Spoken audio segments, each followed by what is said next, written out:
You are listening to the Complete Developer Podcast, the podcast by coders, for coders, about all aspects of creating your best life as a developer.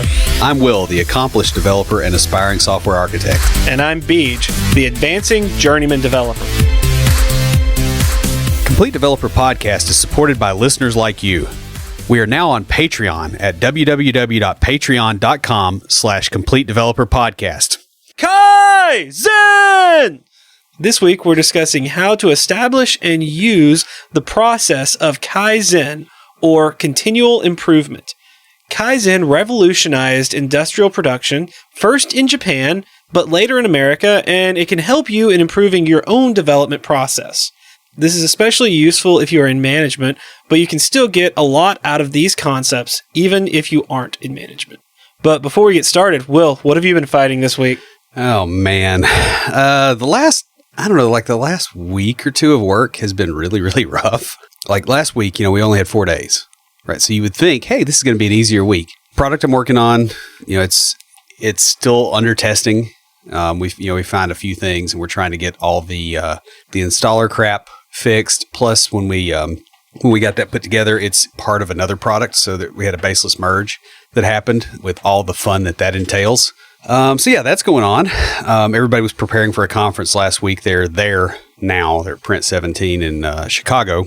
Thankfully, it was not in Orlando this year because that would not have gone quite so well. That happened. We have new clients coming on, with the new product coming out, kind of getting some expanded responsibilities a little bit with other stuff I'm supposed to be ramping up on while all this is going on. And we also had a failed hard drive last week on one of their developers' machines, and there was a lot of hullabaloo about that. Turns out it was recoverable. It was the firmware. Seagate puts the firmware on the platter. Yeah. Which probably saves them like a little bit of money, maybe, when they're manufacturing it. But it also means that, hey, you've got your firmware running on a Seagate drive. And we all know how that goes with just having your data on a Seagate drive. So, yeah, the inevitable happened. And it's being recoverable. It's a little bit more expensive than people would like. Yeah, well. And there's been some downtime. Mm-hmm. I've been able to get stuff tested and get help on database stuff, though, because he can't do anything else at the moment. But anyway, so it's been entertaining. It was just a mess, but it all hit at once. Like, I got through last week, and then I was sitting there, and I was in my mastermind meeting Sunday morning, and I was talking to the guys. I'm like, man, last week was a long week. It was just awful. And they're like, it was a 4-day week. And I was like, yeah, it really was awful. Like, I got nothing. I'm glad I'm not in that week anymore. Today was kind of slow. Like, it was easy. It was almost too easy today. It was frustrating. Frustratingly easy? Yeah, I by comparison, but it's like, yeah, I'm not complaining about that right now. No, yeah. So how about you? Well, we hit 100,000 downloads today. Whoop, whoop. Yeah, you texted me this morning. We were 99,999. We both got screenshots of that, so that's pretty awesome. And then before I got to work, we'd already crossed over to 100,000. I've been working with the Junior Developer Toolbox team a lot recently, getting them ready for their first episode, which should air before this one comes out. At this point in time, it hasn't aired. Dave and I have also been working on getting the Slack invites automated and all of our websites, which should also be done by the time this airs. So, Yeah, there's a lot. We started 2 years ago, and there's a lot involved with launching a podcast. I was actually talking about getting Slack on the websites. Yeah. Also found out one of our new members of Developer Launchpad works in the same department as Dave and I do. So we're going to get lunch with them and a few other members that work downtown. Going to be kind of a fun little midweek thing.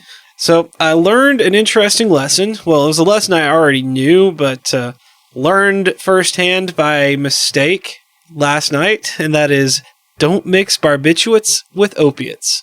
Okay. So I hurt my foot this weekend, and I forgot that my IBS medication has phenobarb in it. Oh. So that could be interesting. The medicine I had before this didn't, and so I'd forgotten that it had that in there. So when I took the painkillers for my foot, I got really, really loopy last night. I was still feeling it well into this morning's meetings. Awesome. That must have made it easier. Well, easier on me. I don't know about the rest of them. Oh, man. I told him what happened. I'm like, just out of it. I was also editing the episode that's coming out this week when this kicked in. So if there were some weird audio edits a few weeks ago, that's what happened. Yeah. With that bit of medical advice, I've got something biology related for IoTs.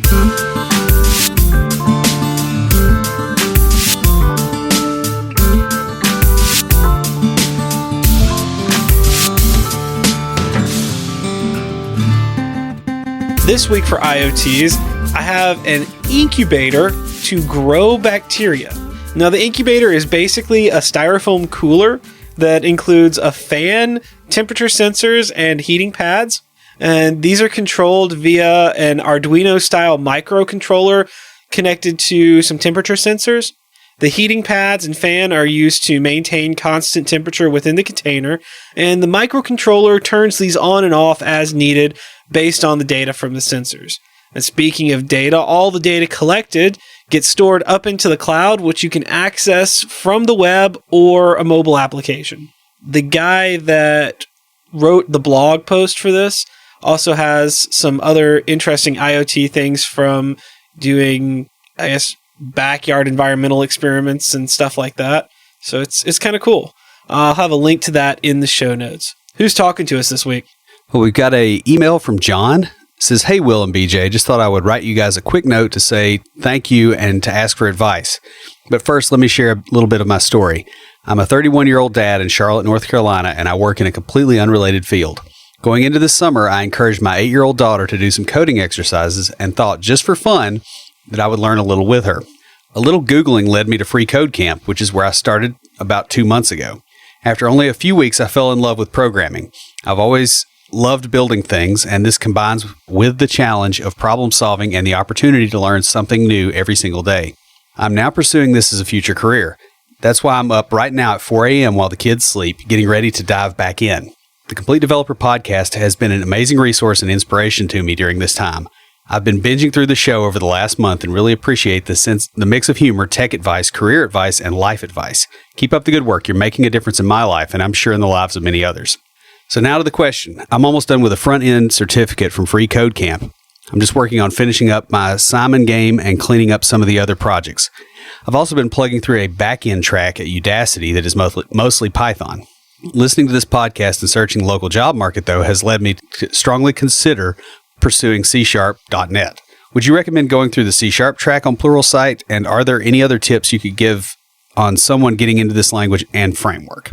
I'd love to hear your thoughts on developing a learning path that could leave me ready to apply for a junior position sometime next year.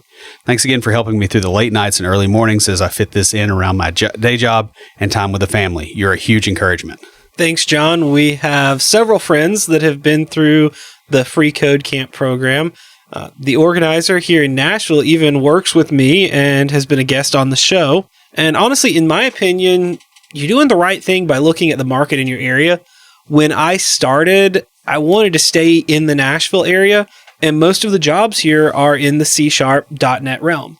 So I went that direction. Plus, I had a mentor that already knew C#.net, so it made it easier. Yeah, and I mean, I personally tried to get away from C# and Microsoft Stack multiple times. I did so with Ruby on Rails, and now there's Ruby jobs. When I did it, there weren't.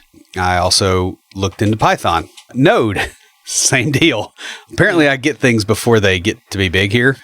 Unfortunately, you're the trendsetter. Yeah, apparently I'm a trendsetter. And now I'm using Delphi. So any moment now, Embarcadero is going to be bought by like everybody in Nashville. Not really. Yeah, right. No. So yeah, you got to look at your market. As far as where to learn it, definitely you pick the right place by going to Pluralsight. Though I will say, Pluralsight is great once you have the basics down. Yeah. It may not be the best place to start for learning the basic C# language. Yeah. I would suggest what I did was went through Udacity, and I found some courses that were on sale, just some beginner courses. Went through those and then found some blog posts. I think Pride Parrot is the blog that had the tutorial to create a blog that I went through and that really taught me MVC. And so I would suggest looking into that as well. The biggest thing that I can suggest, though, is to find a mentor to help guide you as you learn. That's what helped me the most. Having Will tell me, dude, you've got to stop working on this insane calculator app. Yeah, because, the thing was on that, too, is you were getting to the point where you were getting diminishing returns. Yeah, well, it was a starting point, and I kind of got a little med student on it, I did. I went full med student. Yeah, I was going to say, you're not saying you went a little med student is like saying you were a little pregnant. It's not a thing. But hey, John, in the meantime, send us an email with your contact info because we've got a Complete Developer water bottle just for you. And guys, if you'd like your very own Complete Developer water bottle, leave us a review in iTunes or comment on the website or any of our social media. We post all our shows to Facebook, LinkedIn, Twitter, and the 4 members of Google+. We're also on Path and Tumblr. Guys, the time has finally come for DevSpace, North Alabama's premier polyglot technology conference. Will and I will be heading down tomorrow to set up our booth, and there's still time to get tickets for Friday and Saturday. Use the code COMPLETEDEV for a 10% discount and come down to Huntsville, Alabama to meet us and hear Will talk about ORMs and DBAs. And if you come down, stop by the booth and pick up some swag. We'll both be there along with one of our junior developer toolbox friends. According to Wikipedia, Kaizen is the Japanese word for continual improvement. Now, actually, I did note that that's not quite how that's interpreted. It's actually just improvement. It's been taken to mean that at this point. Beej and I happen to have a friend who is an industrial psychologist who introduced us to the concept, 15 years ago? Closer. Closer to 17 years ago. Yeah. Wow. 15 years ago when we started this podcast. 20 years ago for me. Yeah. Or more. And it was within the concept of, he taught us just kind of the basics and the mindset more than the actual industrial bits. So like all the background history is not something that we've really delved into. So we thought we would do an episode on this, and we've kind of been planning it for a while. Yeah, and speaking of the history, this is mostly taken from Wikipedia. It started in the Training Within Industry program during the 1940s. The initial premise related to American manufacturing during the war years and was focused on small, sort of incremental changes over time rather than large changes that might have constituted a bigger risk. Yeah. You got to bear in mind what the American psyche was, the state of it at that point was. And it was not, they weren't looking at longer range changes. They were like, how are we going to survive with the fleet at the bottom of the ocean right now? And so incremental changes were the order of the day. That, and you may have a resource today that you won't have next week. Right. Yeah, very easily. Or, especially just material resources. There was constant, there were constant drives for, for metals, for rubber, for all kinds of just different things. And, so during those years, it was very, very stressful and very, essentially you were competing with Japan. Over who was going to run the Pacific at that point. And as a result, these processes kind of, coalesced. And then after the war, as part of the Marshall Plan, American forces worked on rebuilding Japanese industry because we realized, hey, winning a war is one thing, but after you bomb the crap out of somebody, if you don't fix it and, kind of make them whole again, you're going to be fighting them again. Yeah, the Civil Communications Section, or CCS, developed a management training program that taught statistical control methods. Yeah, this was taught by Homer Saracen and Charles Protzman. I think they're Protzman. I'm not sure how you pronounce it. That was during the year of 1949 and 1950. It was after that point, I think at the suggestion of Saracen, but don't quote me on that they brought in W. Edwards Deming. And you may have actually heard of this guy. He was a major champion of statistical process control and one of the key people in Japan's post-war growth into an industrial superpower. Is considered to have had more influence on Japanese industry than any non-Japanese person in history. And that's pretty impressive. He didn't get a lot of recognition in the U.S. until the early 90s. a lot of the notions that he pushed were not listened to very well by American industry. And as a result, our industry found itself in a position where it couldn't compete as well with Japan. That's part of what happened to the American auto industry. There's a lot of other factors that, went into play with that as well. And so we had to start kind of bringing this in. And it's pretty well seeped into American manufacturing, and manufacturing pretty much anywhere in the world at this point has got some of these concepts. Now, they have recognized him in Japan. In fact, the Deming Prize in Japan is named after him. And right before that, he was also awarded the Order of the Sacred Treasure, which is an honor granted by the Emperor of Japan. I think it's like the second highest one over there. I think there's like the Order of the Rising Sun or something along those lines that's higher up. But I mean, this is a real big deal. He's well known over in Japan as being, the guy for this sort of thing. Yeah, I remember reading about him when I was studying industrial psychology in school. Yeah. And kind of had an overview of it, but not the detail not the detail that we learned from our friend or that... Yeah, that we dug through in all this. And you got to think, if you have people in your family that were alive back in, say, the 60s and 70s, ask them what Japan's manufacturing reputation was then. Typically, it was, low quality knockoff crap for a good while, but they kept on improving. Yeah, that's one of the reasons that in the motorcycles, the American-made motorcycles, especially Harley Davidson, it got really popular because it was cheaper and better built than the Japanese motorcycles. Yeah.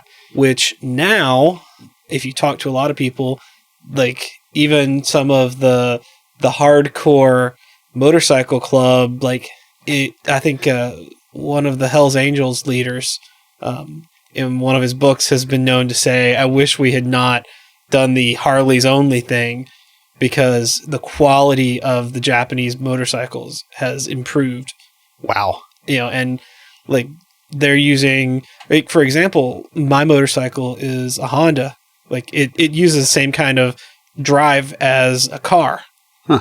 So it's kind of neat. Not the exact same, but you know what I mean. It's like the same style. Yeah. And if you look at the software development industry today, we have roughly the same reputation that Japan's industrial sector had, as these processes were taking place and Japan was reshaping. We're better than we used to be, but people expect software to crash and, constantly. And so that's part of the reason we wanted to bring this stuff up, because we think that this would actually help software developers a lot in driving change in their organizations. So I guess now is a good time to get to the point of this whole thing. The point is to be able to surface incremental improvements in your processes without excessive downtime that can create risk.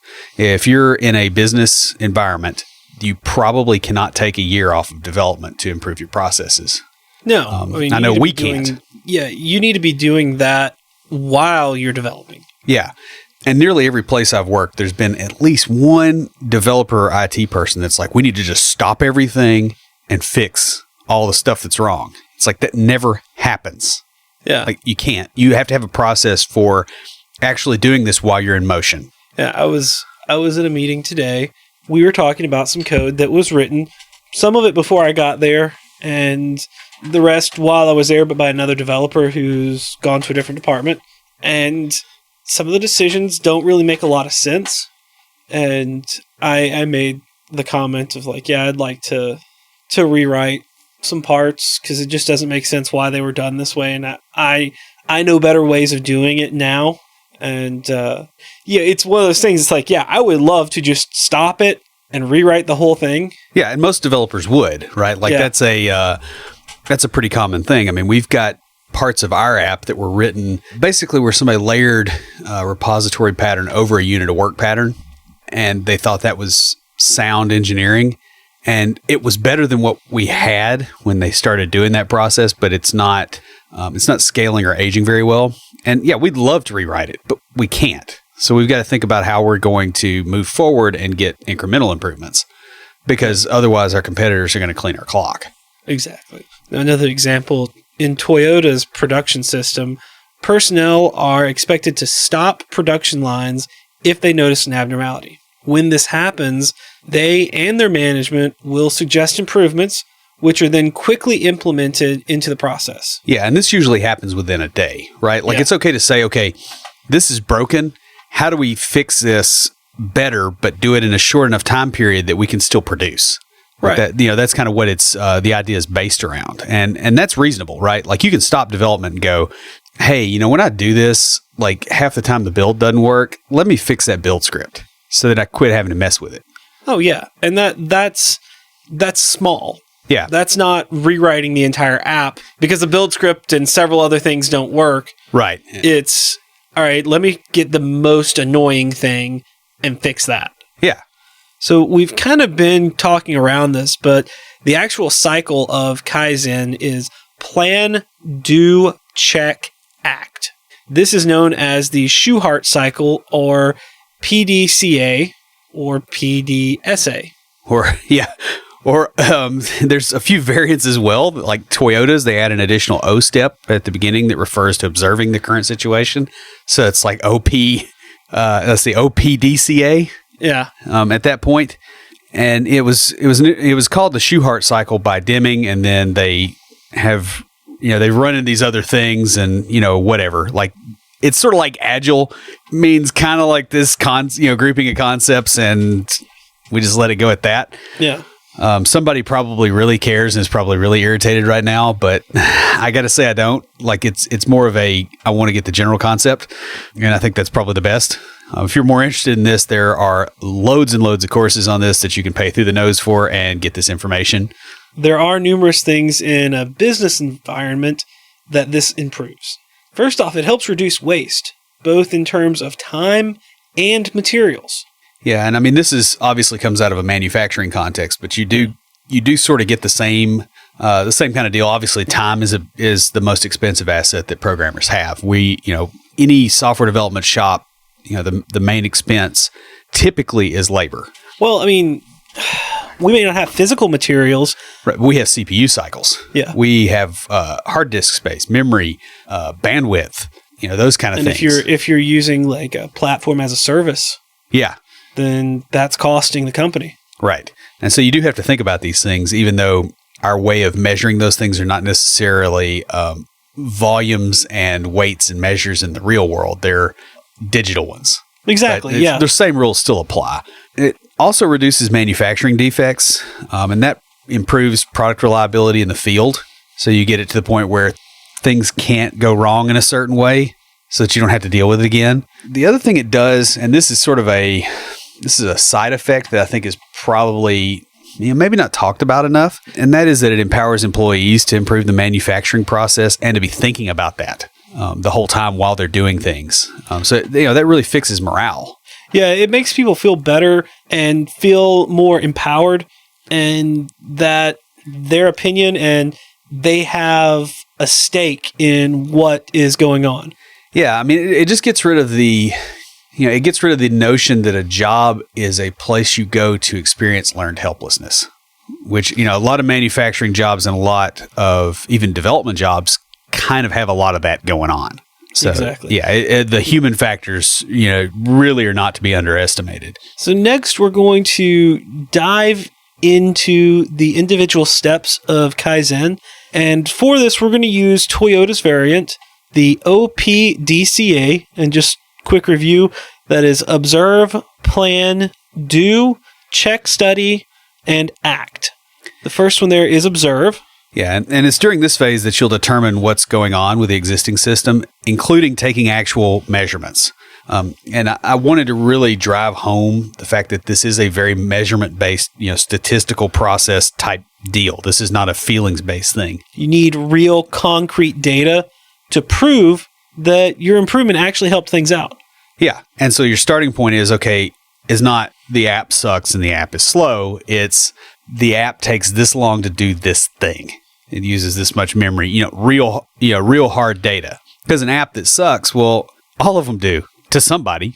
Yeah. But it's a subjective measurement, not an objective one. And this is why you're trying to get in the discipline of getting an objective reality. I wish some QA that I knew thought more like this. Yeah, it would be nice. Because, this button should be over here. Why? It just seems like that's where it should be. Yeah, I feel Yeah. Where I work, and I can say this because I think the guy's been gone a long time anyway. But there was a guy there that every time that he would try to suggest something to management, he would start out with, well, I feel like, and of course, you got engineering types. They're like, I don't care what you feel like. Your feelings don't matter to me.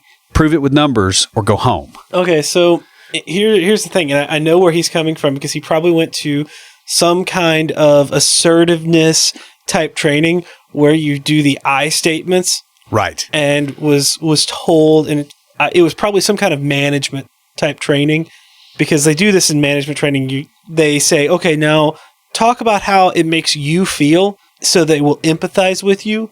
Right. And that works for interpersonal situations, and it works for some things. But like, dude, you got a room full of neckbeards. Like, like you got to come at them with numbers. Like, you just can't do it that way. That's like my boss. I went to her and said, hey, I would like to spend some time researching AutoMapper. And she's like, okay, what's that? And I said, well, it is a tool that will probably save days of time developing and reduce the number of errors we have. And, I was like, I don't know the metrics yet. I would like the chance to check that out, but this is the benefits it's going to have. Yeah. And I mean, really, if you look at this whole process, it's the scientific method. Yeah, it is. It really is. It's like you observe, you form a hypothesis, you test it, you get the results, and then you do something with it. Yeah.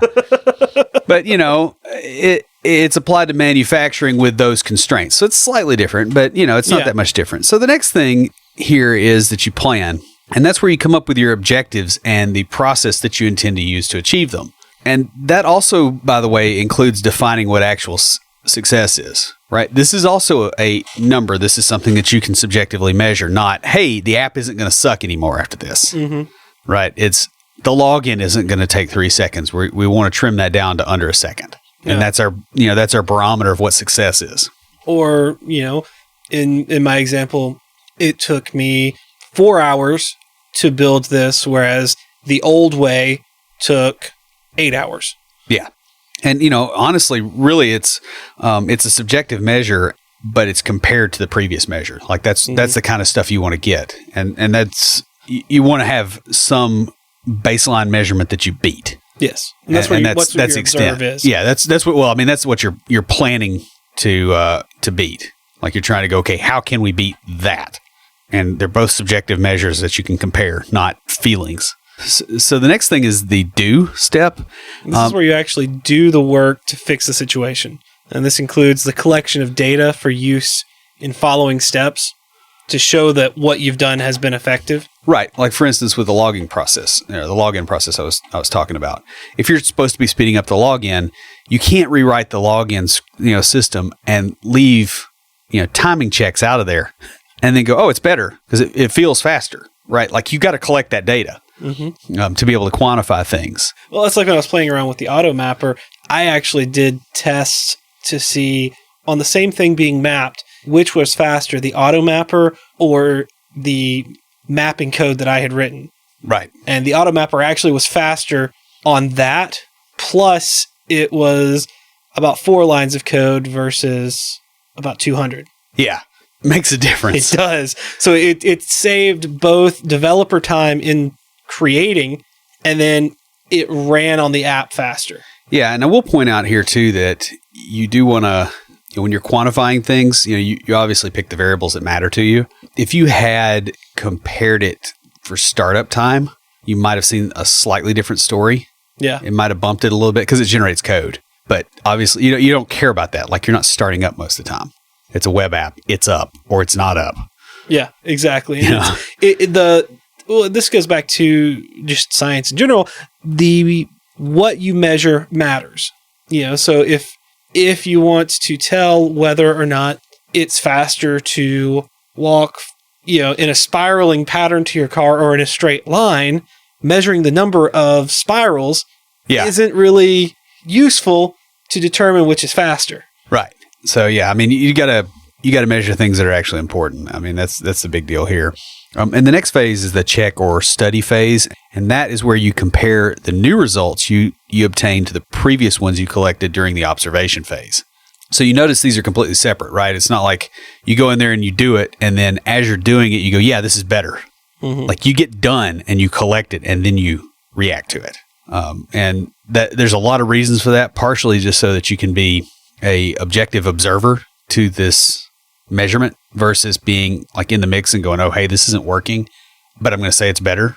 Like it kind of breaks that emotional attachment to it.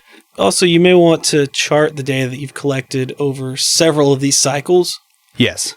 Especially if you're evaluating it based on multiple criteria. Right. For instance, if you look at database query performance, like I just went through this in the app I'm dealing with, I was able to drastically improve database performance at the cost of a small amount of cash. And I mean cash with, 2 C's, not, cash like cash me outside.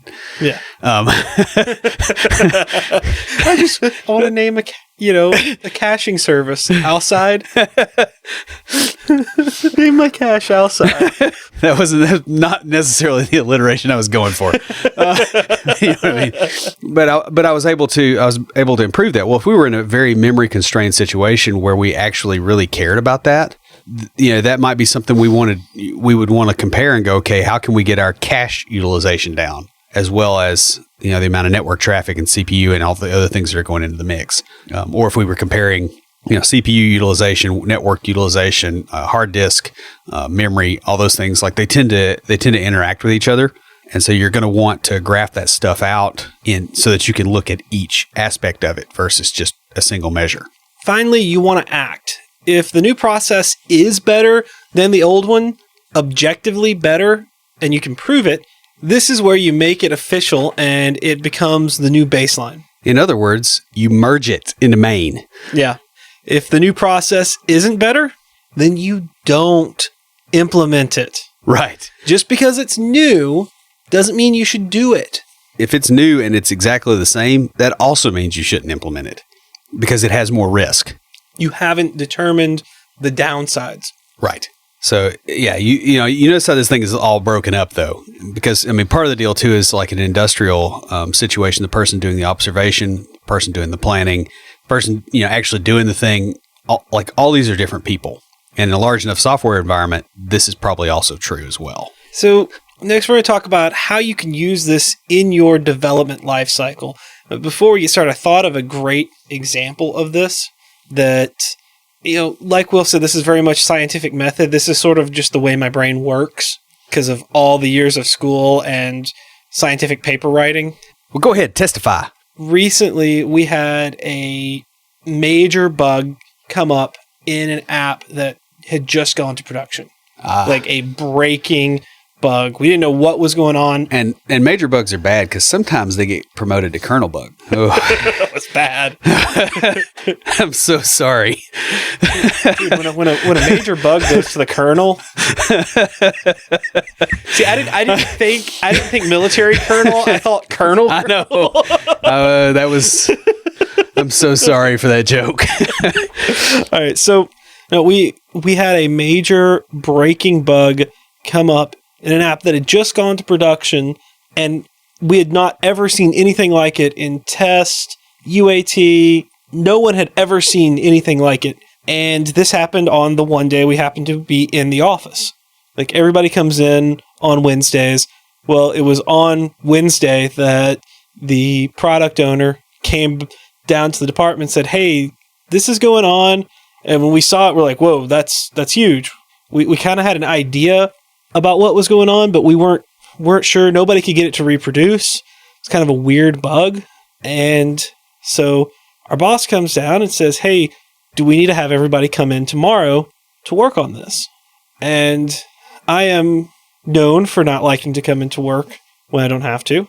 I said, I will work better if I have my 3 monitors at home. I can have one with the code, one test, and I can set breakpoints. And I broke it down for my whole process and explained how I would debug at home versus being there with possibly 1 extra monitor. Yeah, and 1,000 interruptions. Yeah, and then I mentioned the interruptions. I said, we can keep in contact, and history has shown we work faster and better when we are at home. And so my boss said, that works for me. Yep. Part of it was we'd done this already and proved, hey, we actually do get more done when we're at home than when we're in the office with the interruptions. But the other part was I didn't say I feel. I didn't get upset and say I don't want to come in, things like that. I said, hey, I'll come in, but understand I'll do a better job and this will get fixed faster if I'm at home, and here's why. Yeah, and you had objective measurement. Yes. For that. It's really hard to argue with numbers because there's so many of them. Sorry. You're on a roll tonight. Yeah, it's bad. Sorry, everybody. But if you're in an agile environment, a lot of this is kind of in place in the appropriate or typical agile life cycle. Yeah, as opposed to the amount of it that's in place in the typical life cycle of what people are calling agile with air quotes, agile but as we like to call it because it's not agile. Yeah. But basically if you're doing an iterative development life cycle, some of these things will already be present. And if you're trying to implement Kaizen, obviously you've got to push further ahead. So odds are also good that your agile process is missing some critical things for all these techniques to actually work. And the first of these is that you're probably not measuring your current state very well. Things like saying the app is slow is not a measurement. That's just an opinion. Being able to say the app takes 5 seconds to log in, that's a measurement. And so you have to get more in practice of actually measuring things than is typical for a lot of computer science and programmer trained type people. Because we get it to where it works and we just go. We think it's better and subjectively, and we move forward. And that's what you've got to stop doing for Kaizen to actually work. You have to get a good definition of what success is, and you have to have the means to measure it.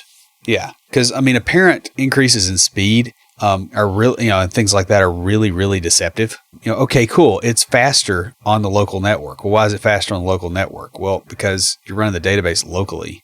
And it's not transiting at the actual network, for instance, those kind of things. Like if it's in the real production environment and it's being used, then yeah.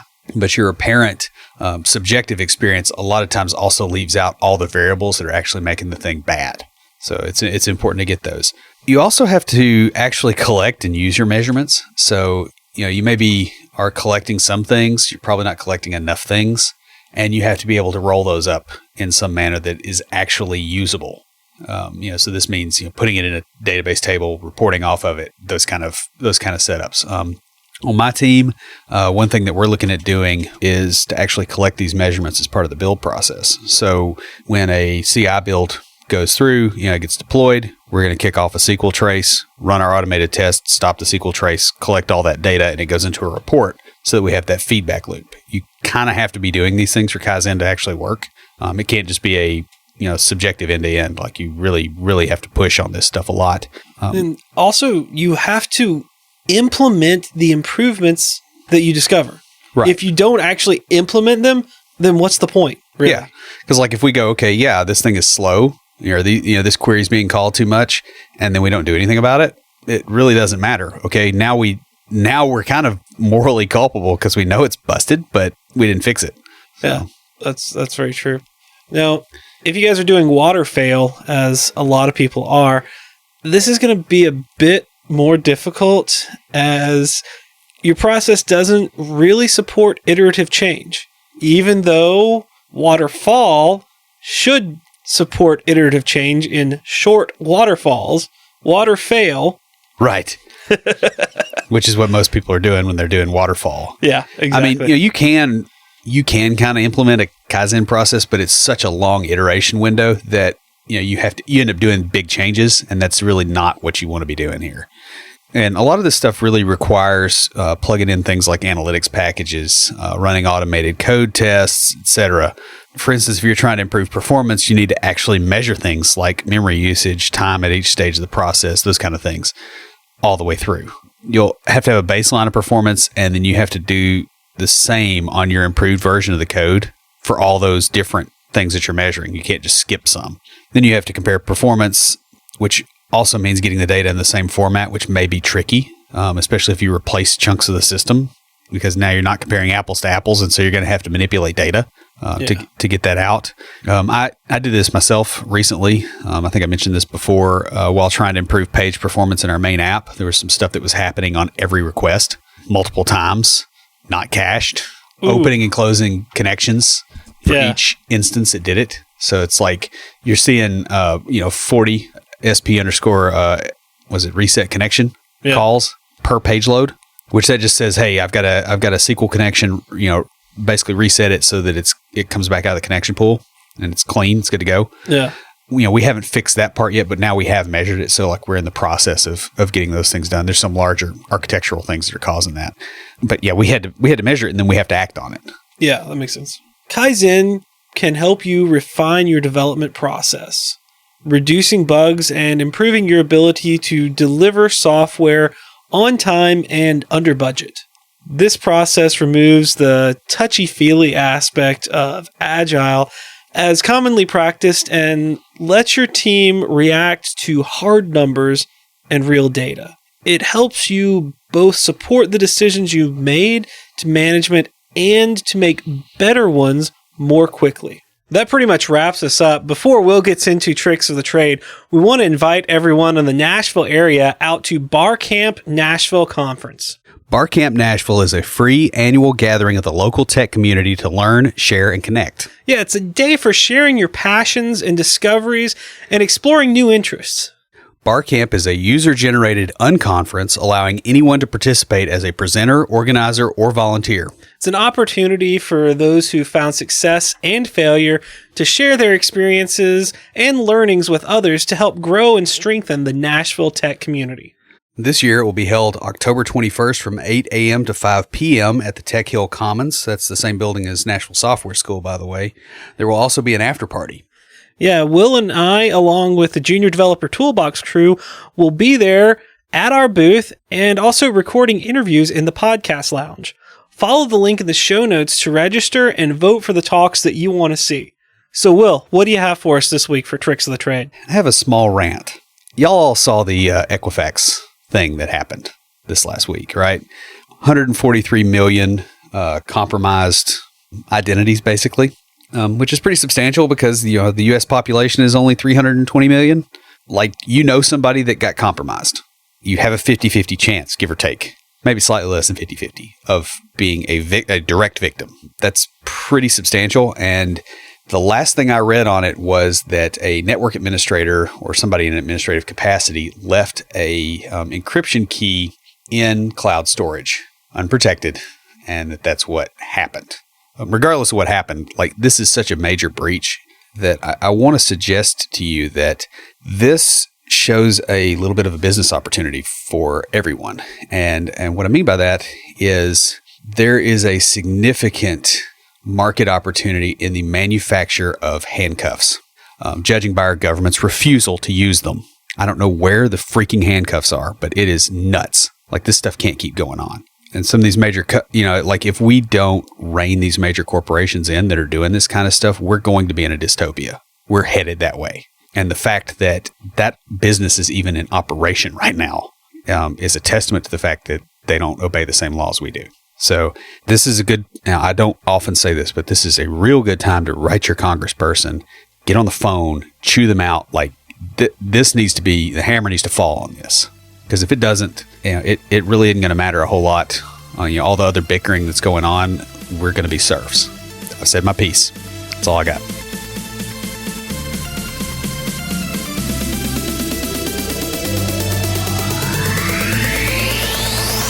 Stand by for Titanfall.